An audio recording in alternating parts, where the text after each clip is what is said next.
هنتكلم النهارده على الأوعية الليمفاوية، ودي ضيق في الأوعية الليمفاوية،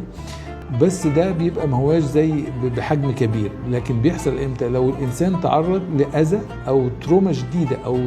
إصابة شديدة في القدم، زي كسر في العظم أو جرح أو حرق أو لسع أو نوع من أنواع الالتهابات أو إصابة أو كات ووند أو حادث أو صدمة أو خبطة تروما شديدة، فبيحصل تهتك في الأوعية الليمفاوية أو إصابة في الأوعية الليمفاوية ما بيقدرش يتعافى منها أو بيتعافى منها وبتترك أثر سلبي اللي هو دي الأوعية الليمفاوية.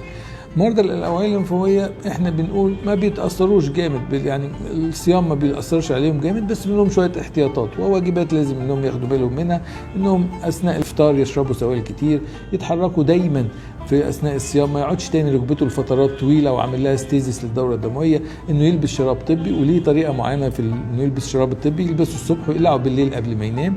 ودايما يحرك وش رجله حتى لو قاعد ويبقى ركبته مفروده، وانه لما ينام يحط مخده بحيث تبقى الدوره الدمويه فيها انسياب، ويخاف جدا جدا حاجه اسمها فوت كير، ما يلبسش جزمه ضيقه، ما يقصش ضوافره جامد، ما يجلوش تانيه بين صوابعه، ما يتخبطش في رجله جامد، ما اي اصابه او اي جرح او اي لسع هيؤدي الى التهاب في الاوعيه الليمفاويه، وده بيؤدي الى خطوره فيها. نشكركم وكل سنه وانتم طيبين، ونلقاكم في حلقه قادمه ان شاء الله.